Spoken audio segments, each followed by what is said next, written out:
bir gün düşünün ki herkes ailesinden kaçacak.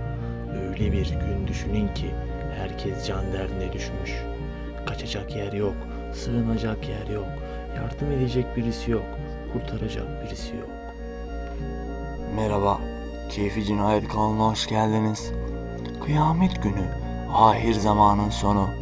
Kıyametten sonra dünya üzerindeki canlı yaşamı sona erecek ve ahiret zamanı başlayacak. Fakat o gün gelmeden önce gerçekleşmesi ayetlerde ve hadislerde bildirilen pek çok kıyamet alameti bulunmakta. Küçük ve büyük alamet olmak üzere ikiye ayrılan kıyamet alametlerinden bazıları ise şunlardır. Küçük alametler. İnsanlar bina yapmakta birbirleriyle yarışacaklar. Yapılan binaların büyüklüğü ise eskiden olduğu gibi yana doğru değil, göğe doğru olacak. Dünya üzerindeki çoğu insan hayatından memnun olmayacak ve ölmeyi temenni edecekler. Böylelikle intihar vakaları artacak.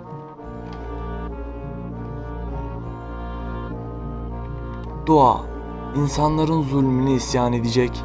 Yaşanan olayları gitgide artacak. Eşcinsellik tüm dünyada giderek inanılmaz artacak. Kadın erkek ilişkisi bozularak erkekler erkeklerle, kadınlar kadınlarla ilişkiye girecek. Bir konuda fikir ayrılığına düşen iki büyük İslam devleti arasında büyük bir savaş çıkacak. Bu savaşta Müslüman Müslümanı öldürecek. İslami ilimler azalarak cahillikler ortaya çıkacak.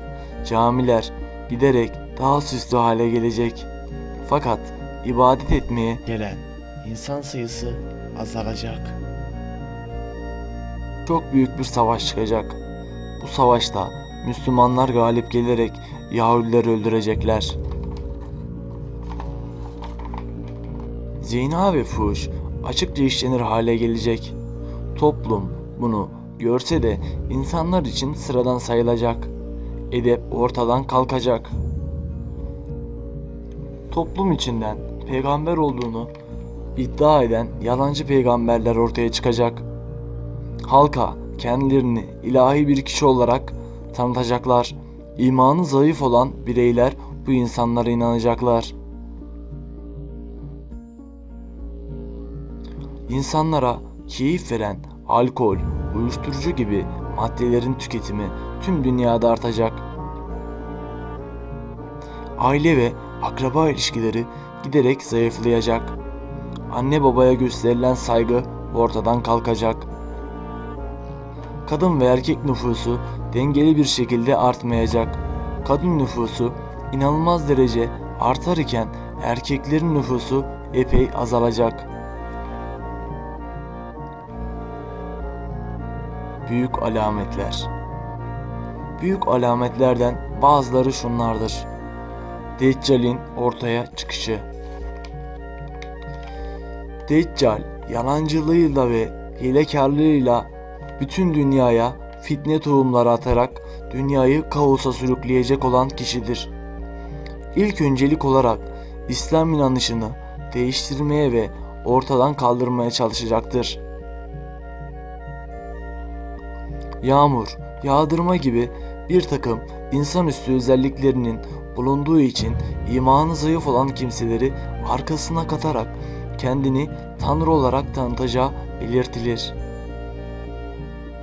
Deccal'in bir gözünün kör olacağı, alnında apaçık kafir yazacağı ve Mekke Medine'ye giremeyeceği hadis-i şeriflerde bildirilir. Duman bulutu. Dünyanın her yanının 40 gün, 40 gece boyunca bir duman bulutunun kaplayacağı ve insanlara güneş yüzü göstermeyeceği belirtilir. Bu duman bulutunun altında inançlılar nezle gibi, kafirlerse sarhoş gibi olacaklardır.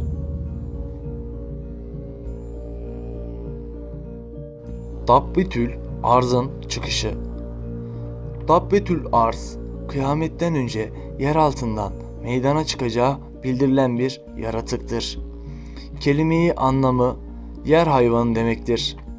Bu yaratığın görevi insanlara zarar vermek değil, insanları kafirler ve müminler olarak ikiye ayırmaktır. Yecüc ile Mecüc'ün çıkışı. Kıyametten önceki kaos ortamında ortaya çıkacak olan Yecüc ile Mecüc hakkında pek çok rivayet bulunmaktadır. Bazı din adamları bunları iki farklı insan kavmi ile olduğunu iddia ederken bazıları ise küçük cinimsi yaratıklar olduğundan bahsederler. Yeryüzünde bozgunculuk yaparak insanları katledeceklerdir. Kentleri yağmalayarak harabe haline getireceklerdir. Nehirleri, gölleri içerek kurtacak, kalabalıkta oldukları, önlerine çıkan kendi ölüleri olsa bile yiyecekleri hadisi şeriflerde yer almaktadır.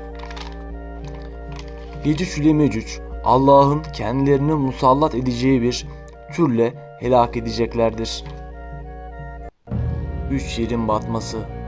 Gerçekleşecek olan devasa depremler sonrasında olması gereken yer batmaları hadislere göre doğuda, batıda ve Arap Yarımadası'nda olacağı şeklinde belirtilmiştir. Yemen'den büyük bir ateş çıkacak. Bu hadislerde insanları mahşer yerine sürecek olan ateş olarak geçer. Bu Yemen'den çıkacak olan büyük bir yangın insanları önüne katarak büyük bir göçe sebep olacağı belirtilir. Bu alametin kıyamete yakın bir zamanda çıkacağı bekleniyor. Güneşin batıdan doğması. Dünyanın son günü duman bulutu ortadan dağılacak ve güneş batıdan doğacak. Bunu gören herkes Allah'ın varlığına inanacak ve topluca iman edilecek. Ancak daha önceden beri kafir olanların sonrasında iman etmelerinin kendilerine yarar sağlamayacağı hakkında pek çok söylenti bulunmaktadır. Hazreti İsa gökten inecek. Kıyamet gününden önce Hazreti İsa'nın yeryüzüne ineceği ve Hazreti Muhammed'in sallallahu aleyhi ve sellem diniyle amel edileceği hadislerde mevcuttur. Hazreti Mehdi ile Deccal karşı karşıya mücadele edeceklerdir. Hazreti İsa'nın Deccal'i öldüreceği belirtilir. Hazreti Mehdi'nin gelişi. Yeryüzü yaşanılmaz bir hal aldığında kıyamet günü gelmeden evvel Hazreti Mehdi'nin yeryüzüne gönderileceği hadis-i şeriflerde yer almaktadır. Yeryüzünde Hazreti Mehdi'nin ve Hazreti İsa ile birlikte hareket edeceği ve dünyada adaleti sağlayacakları belirtilmektedir.